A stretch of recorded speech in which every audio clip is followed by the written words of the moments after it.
এই রোজার মাসে এতগুলো টাকা দিয়ে বাজার করলাম, তা অল্প কয়টা মাল এসে। জিনিসের দাম এত বেড়ে গেলে কি করে যে সংসার চালাবো? সংসার চালানো আমার জন্য খুব কষ্টকর হয়ে যাচ্ছে। আসেন আসেন, ভালো ভালো তরমুজ আছে, তরমুজ নিলে দেখেন। তরমুজ গুলো তো দেখতেছি ভালোই তাজা তাজা। এটা তরমুজ যদি এই রোজার মাসে কিনতে পারতাম তাহলে ছেলেপিলে গুলো খুব খুশি হইতো। ও কাকা, দাঁড়ায় রয়েছেন কেন? তরমুজ লাগবে নাকি? তরমুজ তো একটা নিতাম বাবা, তা তরমুজের দাম কত? কাকা, তরমুজ খুব ভালো হবে না, নেন। কেজি 200-250 করে রাখা যাবে না।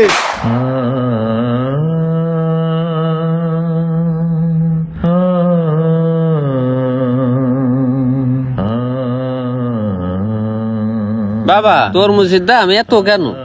আরে কেজি হিসেবে বিক্রি করতে চাও কেন? পিস হিসেবে বিক্রি করো না? না কাকা, আমার দোকানে তরমুজ পিস হিসাবে বিক্রি করা হয় না। আর তরমুজের দাম বেশি মানে এই বাজারের ভিতরে সব থেকে কম দামে তরমুজ আমিই দিচ্ছি। দেখি গাড়িতে কয় টাকা আছে? বাজার ঘাট করে তো সব টাকা শেষ। দেখি কাছে তো দেখতেছি মাত্র আর 100 টাকা আছে। এই টাকা দিয়ে কি তরমুজ হবে না? আরে এই কাকা, আপনি কি তরমুজ নেবেন? নিলি না নিলি দোকানের সামনে তো যান, এখানে দাঁড়ায় থাকেন না, আমার ডিস্টার্ব হচ্ছে। বাবা, আমার কাছে তো 100 টাকা আছে, তাই এতে কি একটা তরমুজ দেওয়া যাবে না? না কাকা, আমার কাছে 100 টাকার কোনো তরমুজ নেই। বাবা, আমি তো খুব গরিব মানুষ। আমার বাড়ি মেলা দিন ধরে ছেলে পিলে তরমুজ খাতে চাচ্ছে। তাও ওই চাপ লাগা নষ্ট মতন যে তরমুজ আছে না, তাহলে ওইটা যদি থাকে তাহলে দেও একটা 100 টাকায়। তাও যদি না থাকে তাহলে তরমুজ কাটে 100 টাকা তরমুজ দেও আমারে। হে কাকা, আপনি কথাটুক কইলেন কি আমি কি তরমুজ কাইটে বিক্রি করবো? ও ভাই, কষ্টে কি আর কথাটুক কইলো কি?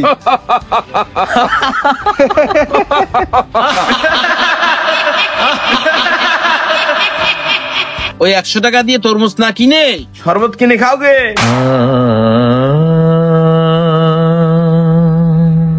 ও কাকা, আপনার পাই দোকানদারি, আপনি তরমুজ কিনতে পারবেন না তো আমার বোঝা হয়ে গেছে। আপনি অন্য জায়গায় দেখেন। আপনি আমার দোকানের সামনে তো যান তো, যান এখানে, যান কাকা, এখানে দাঁড়ায় থাকেন না, যান। মিজাজটাই খারাপ করে দেয়। সকাল সকাল কোথা থেকে যে আসে এসব কাস্টমার। এই চাচা, আসেন আসেন, তরমুজ নিবেন নাকি? দেখেন ভালো ভালো তরমুজ আছে। বাবা, কোসে কি তরমুজের দাম কত করে? কাকা, তরমুজের দাম কম আছে, আপনি কোনটা নেবেন দেখেন। বাবা, তরমুজ তো নেবো, তা ওই ফাটা ফুটো বা চাপ লাগা তরমুজ আছে? কাকা, চাপ লাগা ফাটা ফুটো তরমুজ কি করবেন আপনি? বাবা, আমার কাছে তো টাকা নেই, 100 টাকা আছে মাত্র। এই জন্যই আমি ওই ফাটা বা চাপা লাগার কথা বলছিলাম। আমার কাকি রোজা রয়েছে, আর ওই ছেলে ফিলে শুরুতে তরমুজের কথা করছিল। তা একটা তরমুজ বাড়ি খাওয়ার জন্য নিয়ে যাতে চাইলাম।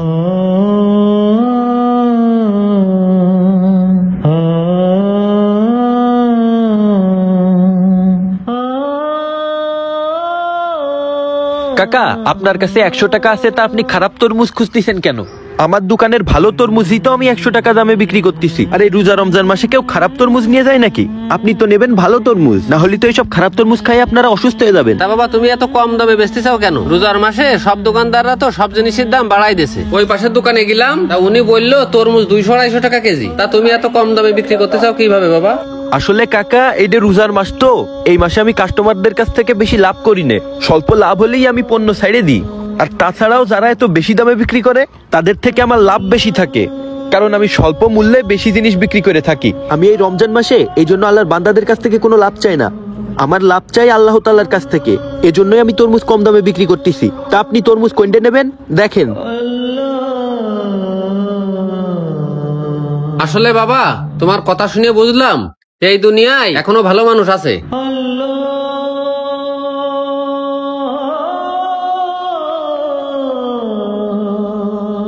এই রহমতের মাসে স্বল্প লাভ করলেই আলহামদুলিল্লাহ চাচা। তা আপনি তরমুজ কোনটা নেবেন দেখেন।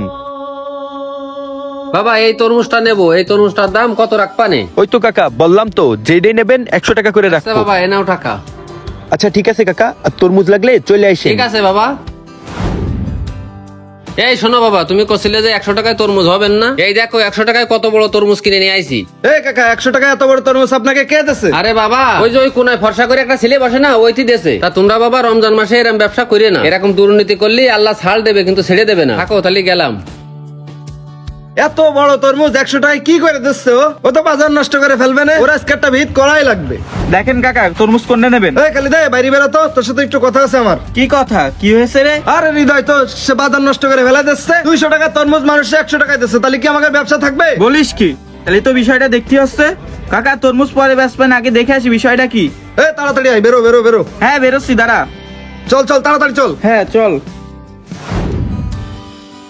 এই হৃদয়, এদিকে আয়, বাইরে বেরো। বেরো তাড়াতাড়ি, বাইরে বেরো। হ্যাঁ বেরোচ্ছি। কি হয়েছে? তুই বাজার নষ্ট করতেছিস কেন? এত সাহস তোর কিভাবে হলো? বাজার নষ্ট করতেছি মানে? আমি কিভাবে বাজার নষ্ট করতেছি? তুই 200 টাকার তরমুজ 100 টাকায় কি করে বিক্রি করতেছিস? হ্যাঁ, তোর জন্য কিন্তু এই বাজারের ব্যবসা বাণিজ্য নষ্ট হয়ে যাচ্ছে। তোরে কিন্তু এই বাজারের ব্যবসা বাণিজ্য করে খাতি দিবেন না করে দিলাম।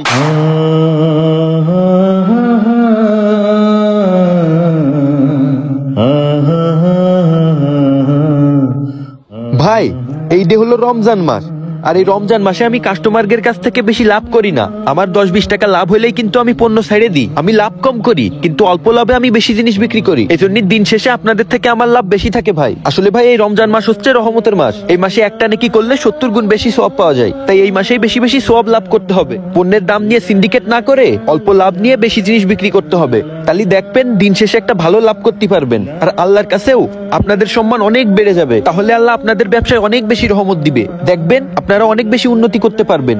কিন্তু আপনারা যেভাবে ব্যবসা করতেছেন, এইটা আপনারা ঠিক করতেছেন না। আপনারা কাস্টমারদেরকে ঠকাচ্ছেন, কারণ তাদের কাছে অতিরিক্ত দামে জিনিস বিক্রি করতেছেন। বাইরের দেশগুলোর দিকে খেয়াল করে দেখেন, রমজান মাস আসলে ওইখানে জিনিসের দাম সব দোকানদাররা কম করে নেই। জিনিসের দাম কমানো নিয়ে তারা প্রতিযোগিতা করে। আর আমাদের দেশগুলোতেই এমন হয়, রমজান মাস আসলে এখানে জিনিসের দাম কমানো তো দূরের কথা, দ্বিগুণ করে দেওয়া হয়।